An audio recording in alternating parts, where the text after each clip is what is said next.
Who knows what Jay-Z, J.K. Rowling, Bill Gates and Oprah Winfrey all have in common? Okay, I will tell you then. They have all overcome failure in one shape or form to go on to gain success in their respective careers. Welcome to My Perfect Failure. Join us as we delve into the world of our perfect failures. We will interview, explore, and discuss how our perfect failures can lead us to success. Join us and tune in. Welcome everybody to another episode of My Perfect Failure. Today, I'm super excited as I have another fantastic guest for you. So my guest today is an entrepreneur, author, and speaker who has built a successful career by focusing on hard work, perseverance, and innovation. He is the co-founder and CEO of GreenPal, an online platform that connects homeowners with local lawn care professionals. Under his leadership, GreenPal has grown into a multi-million-dollar company with 300,000 customers, and he has been featured in publications such as Forbes, Inc. and Entrepreneur. So a very, very warm welcome to My Perfect Failure, Bryan Clayton. How are you, Bryan? I'm doing great, Paul. Thanks for having me on. And I like the title of your podcast, My Perfect Failure, because that's what entrepreneurship is. It's going from failure to failure without a loss of enthusiasm. So I love it. Yeah. Well, that's really interesting as well. I love that kind of the essence of you capturing that, because I think that maybe entrepreneurs that are maybe starting out, or maybe they're in the midst of their journey, sometimes it's difficult to stay motivated in those challenging moments. So definitely keen to get your thoughts around that. Where I'd be keen to start, if I may, is when did you decide that you were going to become an entrepreneur? Yeah, I'd like to tell you I was a natural born entrepreneur, but the reality is I was forced into starting my first business. I was a teenager in high school, and my dad got tired of watching me play Nintendo all day. All right. And he said, "Hey, get off your butt." I talked to the neighbors. They need somebody to mow their yard. And he made me go mow the neighbor's yard. And it was that moment that I became a small business owner. I mowed the neighbor's grass and got paid $20. And I was hooked. I was hooked forever after that moment, because I realized that this is awesome. I can just get 10 more of these people and make $200 in a day. I'm just going to do this. Yeah. And it just instantly clicked for me. And I remember I started passing out flyers all over the neighborhood and started building my little lawn mowing business, and little by little grew that into a real business, a real company. After about a 15-year period of time running that lawn mowing business, I grew it to about 150 employees, around 8 figures a year in sales, and eventually sold that business. So thank God my dad made me go mow the neighbor's yard, because I don't know how different my life would have turned out. You know what? This clip, I'm editing this and I want to send it to my cousins so they can show their children, because yes, that's the only way they're going to get them off their devices. I never would have done it had my dad not made me. So I'm very fortunate, man. Yeah. Was your dad and your parents, were they like, wow, can you see what Bryan's doing now? He's taken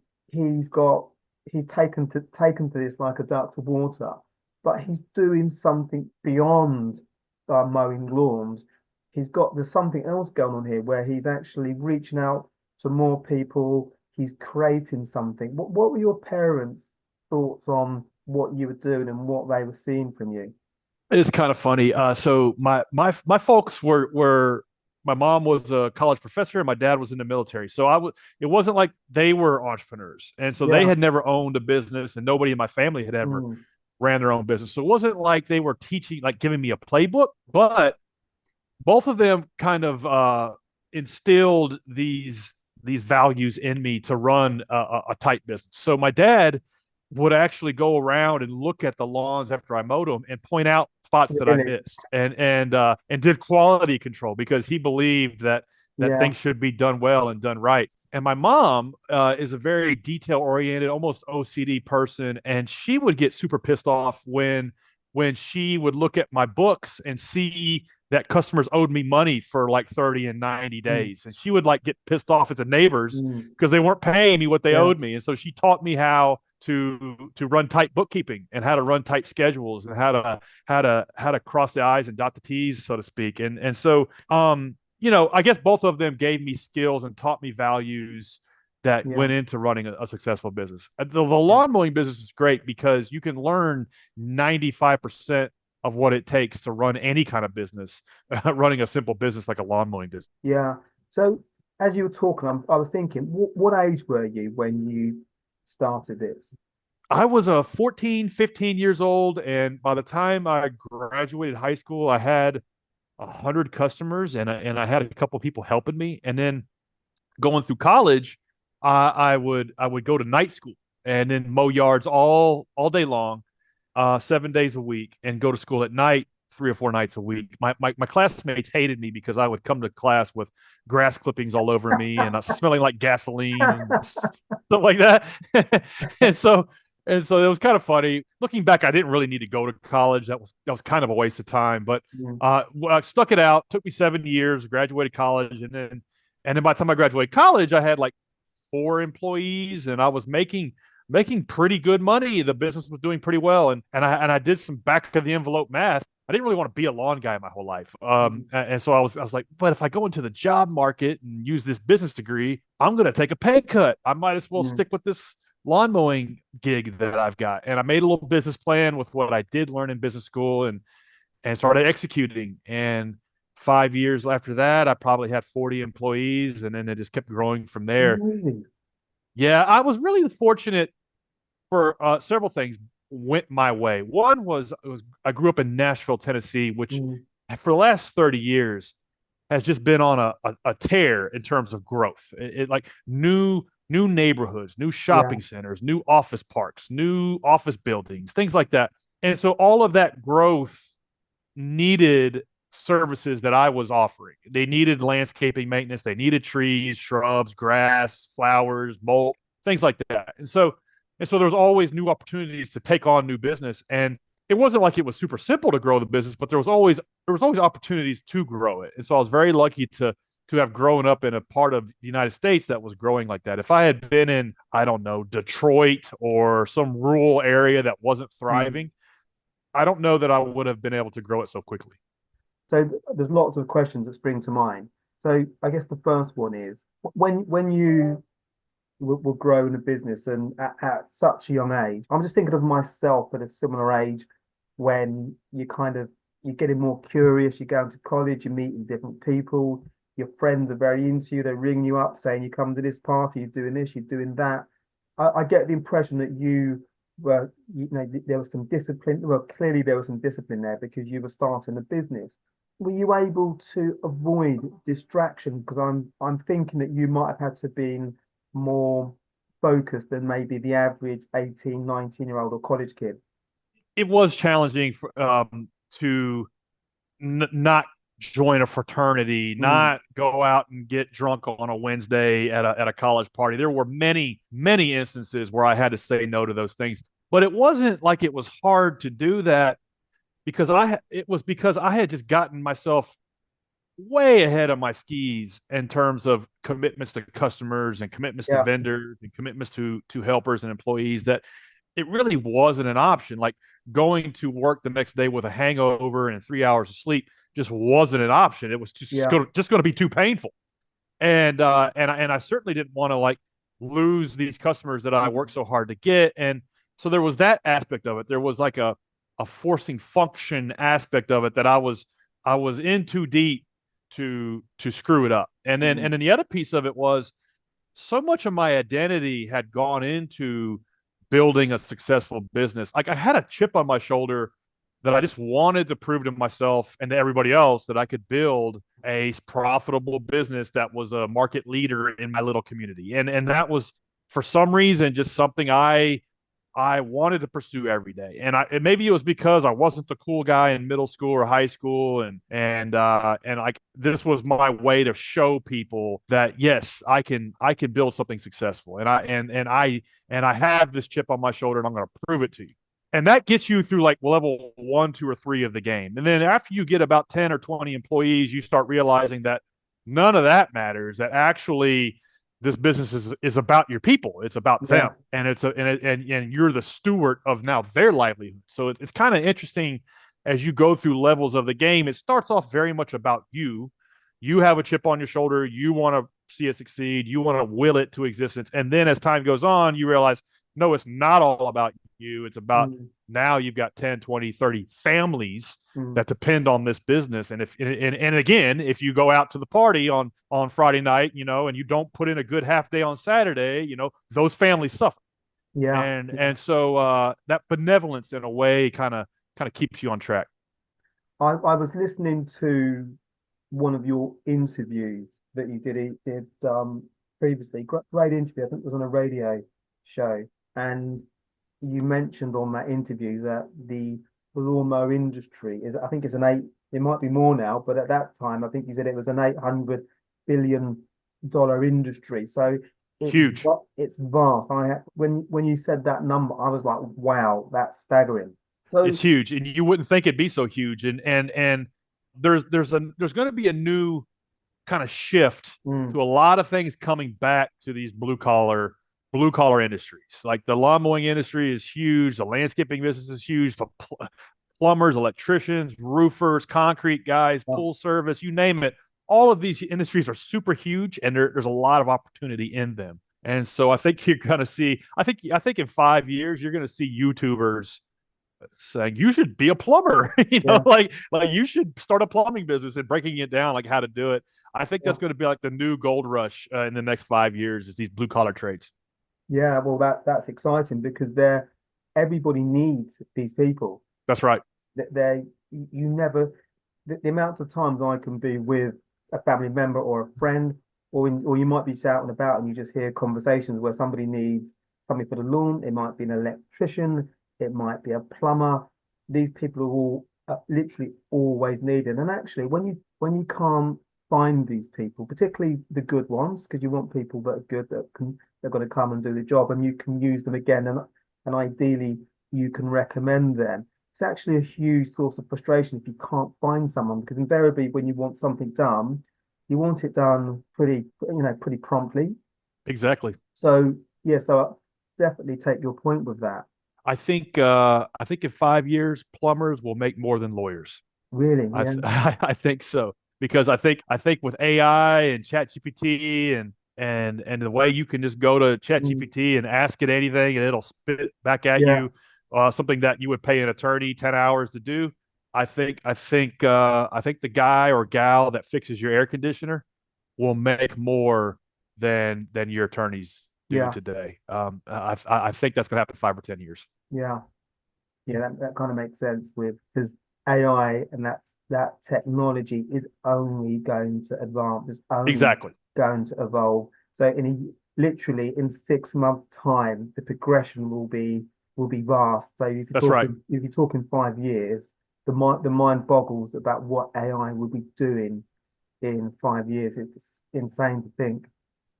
That's exactly right. You can see it now, and it's only getting twice as good every 6 months. And so, like you compound 4 or 5 more times, you can quickly see a reality where, any kind of white collar work can be abstracted away by this AI that knows everything. Has all of human intelligence condensed down into it, and only wants to make you happy. And you can quickly see a reality where if you're a consultant, you're an attorney, you're a bookkeeper, you're an accountant, like these things just go away. And so if you're starting a business, I would be looking for things that don't change, that won't change. Your pipes are always going to leak. Your air conditioning is always going to break. The grass is always going to grow. The roof is always going to leak. Someone's always going to have to clean the pool. I would be looking at these things that don't change if I was starting a business today. Yeah, absolutely. As you were talking, I was thinking about AI as well. I can imagine if you're in court or something, you can just literally with your laptop, I just consult AI and it will give you the answer. I will talk on my phone to Yeah, chat GPT and it'll give me a better answer than any yeah, human being in this room can, yeah, that's going to happen. It's yeah, kind of already here, but like you said, 5 years from now, it's going to get double as good 5 times. yeah. It's kind of scary. Yeah, because you could potentially ask it a question. You could ask the question, and then you could say as well, can you source a reliable quote with Exactly. with it, so it's actually got credence, so it isn't just a Right. statement. You would actually ask for, please provide a noted quote from an eminent, trusted source. Exactly.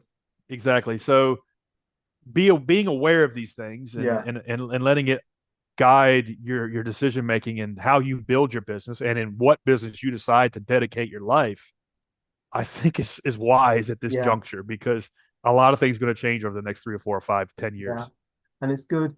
I'm pleased that you've said this as well, because I think when we think about what's going to be needed, what's going to be maybe what's going to be needed, and potentially what's going to be obsolete, because there will be lots of entrepreneurs all over the world that are working on ideas now, but actually, is there a long-term opportunity there? Right. Will that be taken by something else? And you'll know better than me, being an entrepreneur, that entrepreneurs put blood, sweat, and tears into whatever they're working on. And if I guess nobody wants to see people's hard work just go nowhere, because it's just wiped out, because that is been made obsolete by something.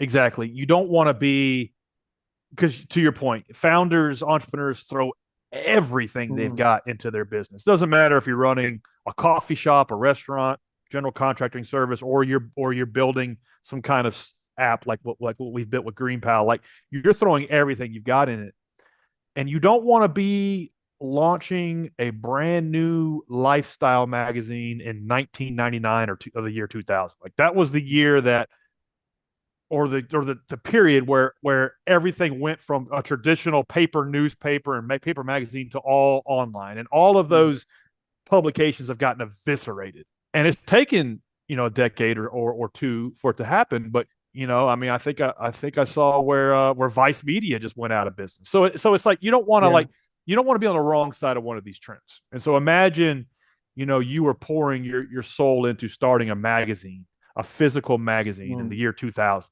And it wasn't quite clear that the internet was just going to make all magazines go away. Like, when was the last time you've ever picked up like a hard copy of Forbes magazine or something like that? Like it's just I don't remember the last. It's been 10 years, and so you don't want to be let that let that make you paranoid a little bit. Am I starting a magazine in the year 2000? Like, well, I don't know. And so because that kind of change is getting ready to happen, yeah.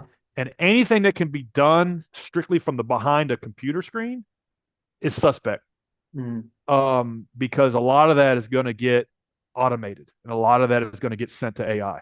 yeah. Yeah, definitely. So, just on your journey, so I've got lots of different questions that we don't have enough time for me to cover every question. But what I was keen to understand is your journey in terms of your mindset, in terms of how it had to evolve as the business grew, and as different, I guess, demands were placed on you. So you go from maybe you and you had your four, I think by the time you left college, I think you had 25 staff, which is phenomenal. Then I think you get into the commercial space as well. And then I guess you're getting more employees. How were you adjusting to all these different changes?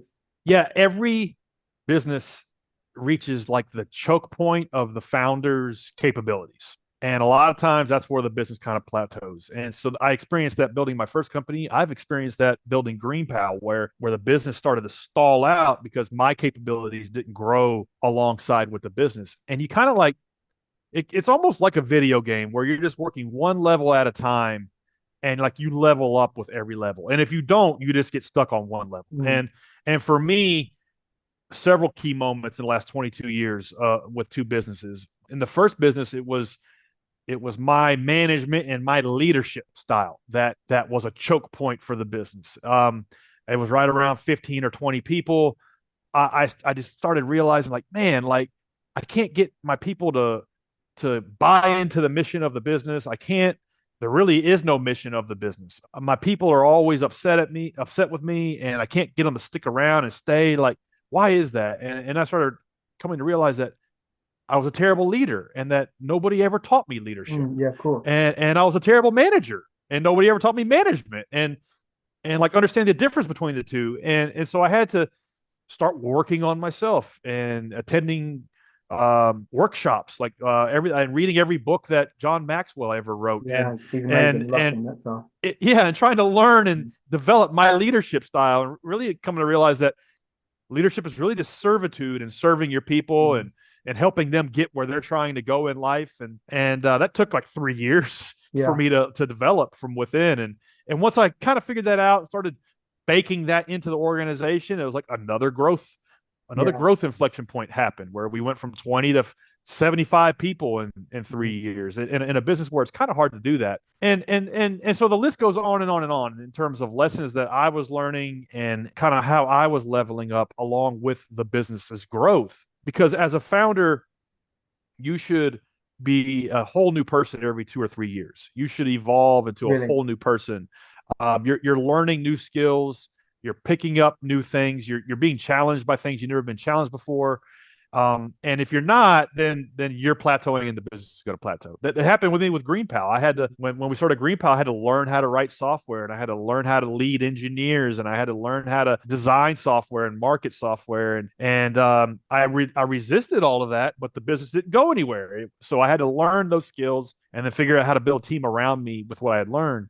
And that's kind of, I don't know if there's any way to sidestep that. You look at Elon Musk. He's got like 7 companies, and he could go to any corner of any of those companies. He can go to SpaceX and talk to a rocket scientist. He can go to Tesla and talk to an engineer about battery life. And he could probably go to X, Twitter, and talk to a developer about uptime and speed of the service. And he can speak to the little nuances and intricacies of all those businesses. So you have to be able to do that in your business. You can't just delegate things that you don't know how to do and don't want to do and then expect success. You got to learn these things.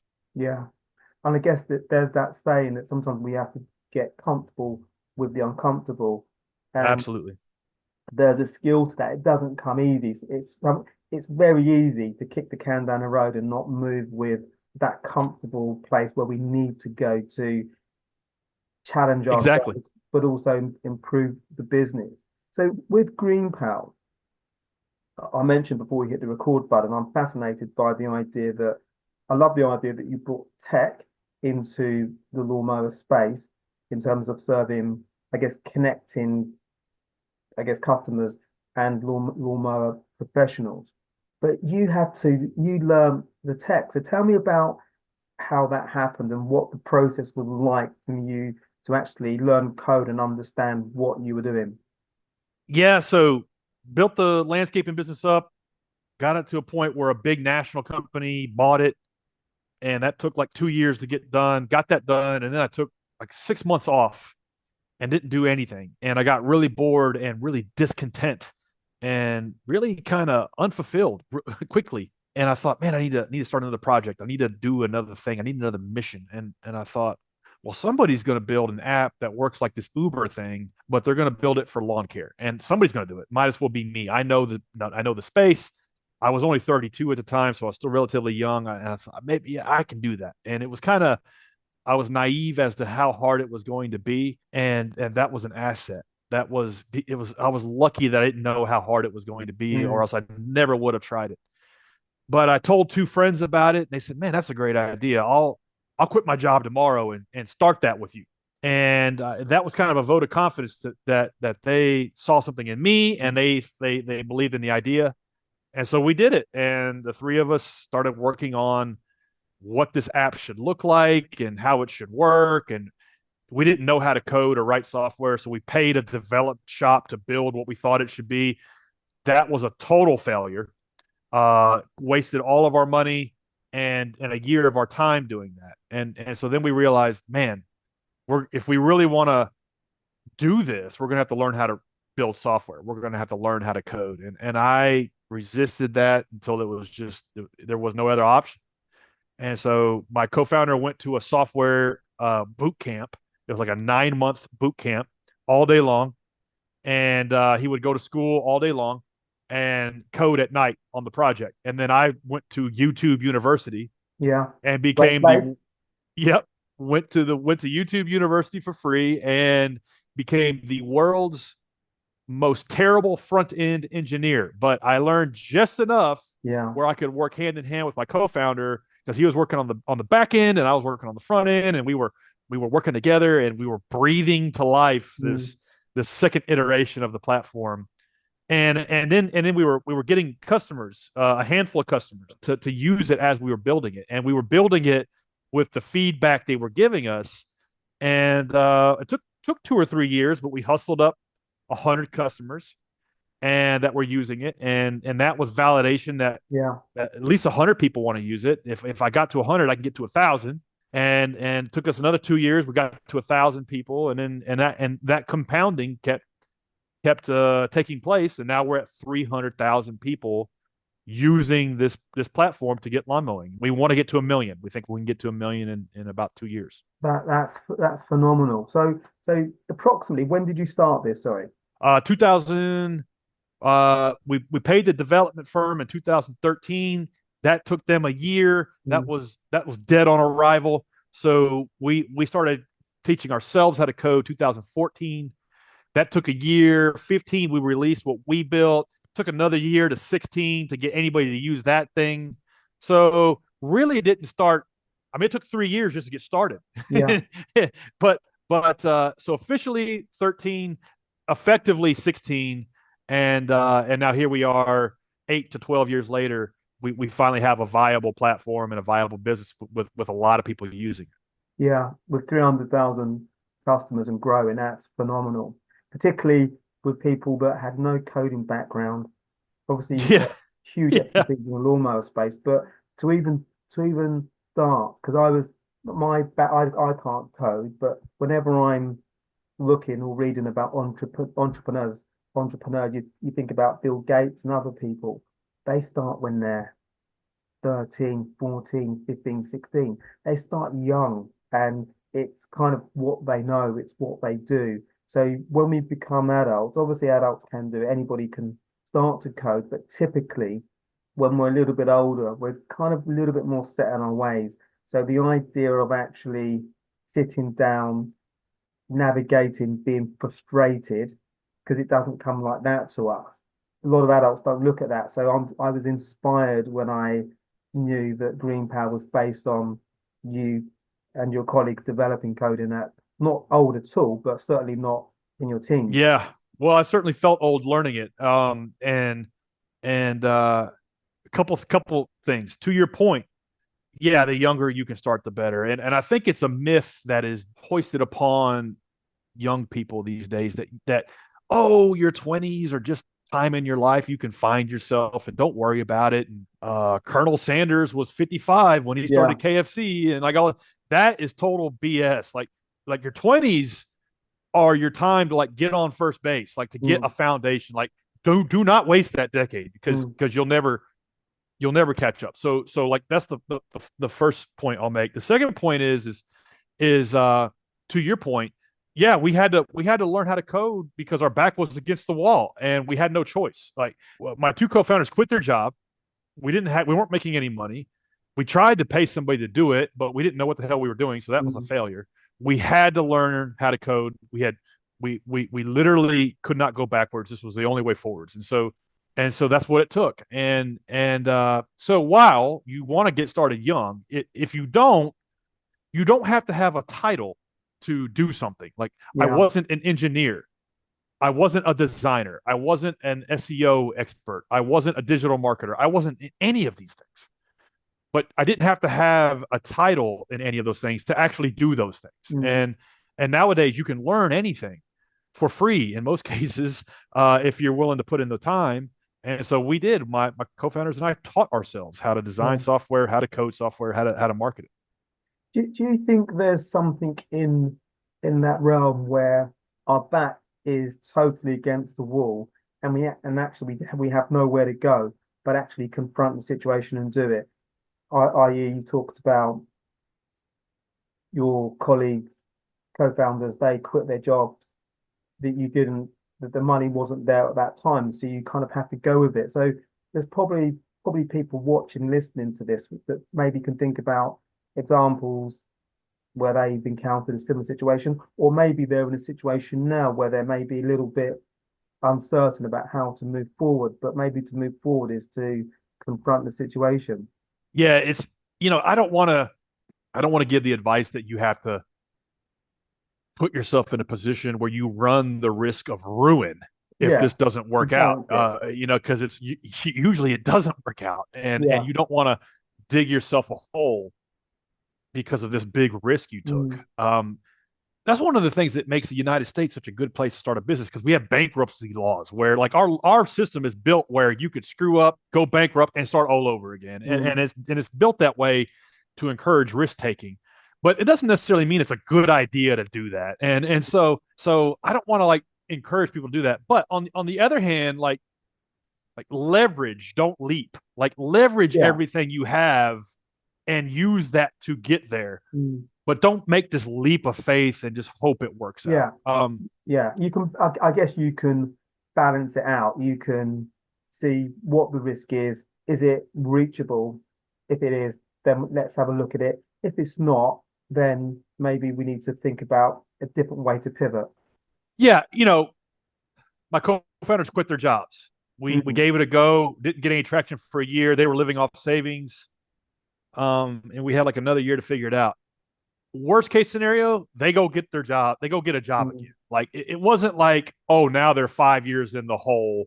They've yeah. mortgaged their house. They're on the street if it doesn't work out. So it's like, think about what the worst case scenario is if it doesn't work out, and if you can live with that, then push on. There's this analogy or metaphor, like they call it a burn the boats Yeah. moment. And it goes back to the old Yeah. maybe Roman general that would land his ships onto shore and then would set the boats on fire and would set the boats on fire. Yeah. So his soldiers would see that the boats were on fire, and they would know that the only way that Mm, they could proceed was to be victorious. yeah. And if they didn't, they were going to die. And so that metaphor kind of applies to starting a business. You sometimes have this burn the boats moment where it's like, man, it's get rich or die trying. Like you have no other Yeah. alternative. I think that can be helpful. That certainly was the case for us, but I don't advocate that you just artificially do that. Yeah. Like you should be trying with everything you've got to get the business going, and maybe that's just a natural Mm, byproduct of that. yeah. Yeah. Absolutely. So getting so you mentioned earlier that you started to adopt customers.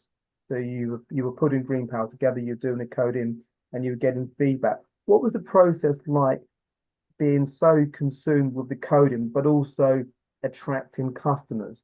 How did you go about that process and how important was it to do that and get their feedback so you could build GreenPal to be, a great product for that ecosystem? Yeah, you think when you're starting a business like this, or really any business, that you can just work on the product or the service, and that if you build it, they will come. Mm, And it really is the opposite. If you build it, they will not come. It's like you have to. The first time founder worries and obsesses all over the product, and the second time founder obsesses over marketing and distribution, because he or she knows that the product is just table stakes, and that if you can't market it, it doesn't matter. And if you can't get mm, people to use it, it doesn't matter. So we learned this early on when we built the second version, and we just could not get anybody to use it. And we were like, shit, what are we going to do? And we started passing out flyers all over Nashville, Tennessee, just hundreds of thousands of flyers over the course of a summer. And we hustled up about 1,000 people to try it. And we were able to hold on to about 50 of them. And it was through the course of doing that where we were getting feedback about what people liked about the product, what yeah. they didn't like, what they wish it would do differently. And that free R&D was the only thing that enabled us to know what the hell it was we were doing, what we were focusing our limited firepower on. And I mean, this can't be said enough. It's like I live in Nashville, Tennessee, and every week we get 100 people moving to Nashville, Tennessee because they want to be the next big country music singer. Yeah. And what they think, it's like, well, what they think the hard part is, it's like, well, I need to learn how to write songs, well, I need to learn how to write songs and sing. Well, I need to learn how to write songs and sing and play the guitar at the same time. Well, I need to learn how to write songs and sing and play the guitar at the same time and know the business, the economics of the music business. If I know all that, then I'll be good. And then so they study all that, they get good at all that, and then they start to and then they cut an album, and then they realize, actually, no, that was all easy. The hard part is getting 10 people to show up at a show. Yeah. Yeah. That's the hard part. And the same thing can be said for starting a new product from scratch. Designing the product, building the product, testing the product, getting some beta users, like all of that is hard as hell, but it's actually the easy part. Getting 50 people to give you a credit card number and pay for it and use it and keep using it is actually the hard part. Yeah. And that gets glossed over because nobody wants to do that part because it's hard. It's not fun. So for you guys, did you have that in mind? Were you moving simultaneously, or did you kind of have to, I guess, did you get to the point where you'd got progress with the platform and then let's look at some customers, we need to try and find some? What was your There was never a moment where the market was just pulling it out of our hands. We always had to push it. Yeah.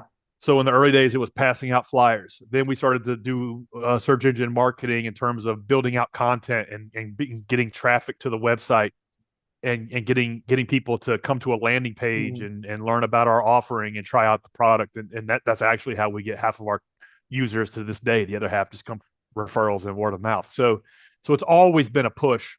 And for us, it was kind of like, one, we needed sales. we needed to eat. So we needed to market it to get customers to use it. But two, we needed people to give us feedback because we didn't know, there was no roadmap. There was no playbook for how the app should look like, what features it should have, what the UX should look like, what was confusing to people. Like, we needed those interactions with consumers to understand what the hell it was we needed to build. And the only way to get that was to push it out to people. And a lot of it was hand cranking in the early days, and still is to a certain extent, even though we get thousands of people signing up every day. In those days, in the early days, it was very much hand-to-hand combat, but that was what was required at that level of the game. Yeah. And I was thinking as you're talking that you presumably were having to get the customers on the platform and their feedback, sorry, but also your professionals as well. So were you having to get both people? Both at the same time. Yeah. And it's a chicken and egg problem. And so we spent 2 years just in Nashville, Tennessee, figuring this out. And then we launched our second market, Atlanta, and then our third and fourth market. And then we started to develop a little bit of a repeatable playbook where, okay, we're going to come to a city, we're going to interview 50 lawn mowing services, we're going to pitch them on the idea, we're going to get 10 of them on the platform, and then we're going to go out and market to consumers and try to load those 10 up. Then once those 10 get full, we're going to get 10 more. And then you go ping pong back and forth until the market kind of takes off. And it took us a long time to learn how to do that and to learn how to get that into a repeatable framework. But then we got to the point where we were launching a new city every week. Really? So how many cities? I didn't realize that. So how many cities are you guys in now? We're in every major city in the United States. It's somewhere around 300 now. If you live in a city over 20,000, 25,000 people in the U.S., you can use GreenPal to get a lawn mowing service. And then soon we'll be in Canada, UK, and Australia as well. Well, let me know when you come to the UK. Awesome. Yeah, you'll be the first to know. Definitely. So that's phenomenal. So you've got a template essentially that works. So you've been able to replicate that. Yeah, and it took 3 years to figure that out, just through trial and error, and just through trying to figure out, okay, what works, what doesn't, what are the objections, for lawn care services, because a lot of lawn mowing services and really home maintenance professionals have been beat over the head the last 20 years by lead generation services. that sell them leads, and those things rarely work out. And so they were skeptical that our offering could actually help them. And so we had to overcome that. And so understanding those objections and understanding what it was that they needed to use the platform and to keep using it. It just took a lot of trial and error. Yeah.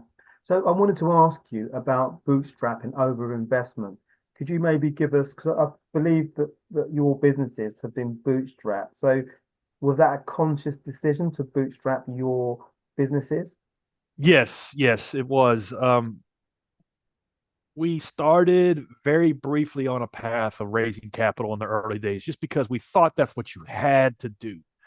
We thought you had to go raise a seed round and then a Series A, Series B, and so on. And I did that. I did that for like maybe 3 months, and I was running all over town trying to convince angel investors to give me an angel check to start the business. And we're talking $10,000, $20,000 checks, not a lot of money. And I thought, man, I mean, I'm wasting my time doing this. I just need to go build a product that people will pay for, and then I can take that money and fund the business. And so that's what we did. And we made that decision early on. And I never wanted to build a business that had any pressure on it that wasn't exerted from anything other than customer. And a lot of times when you go raise money, you're beholden to investors. You're beholden to what they want to see you do, and it's not always in line with what customers want. And so that was a bet we made early on, and honestly, it was the right bet, because if we had raised $1 million or $5 million, we just would have wasted it anyway. We didn't know how to deploy that kind of capital. And there was a lot of Uber for X ideas. There was Uber for home cleaning, Uber for laundry service, Uber for valet parking, and all of them went out of business. Yeah. And because they all raised a bunch of venture capital, and it was kind of like they were trying to put rocket fuel into a Toyota Camry. It just never went anywhere. And luckily that didn't happen to us. Now we're 10 years in, and we have 3 names on our cap table. It's just me and my 2 co-founders, and that's a good place to be. I'm glad we kind of stuck it out and went that route. Yeah. And if you were to do another business, look to run alongside this, would you use the same approach? Would it be bootstrapping? You would use that? Well, me personally, I would never do another one. I don't have the tread on the tires. I don't have the gas in the tank for another one. It's just so hard going from 0 to 1. So I won't ever do another one.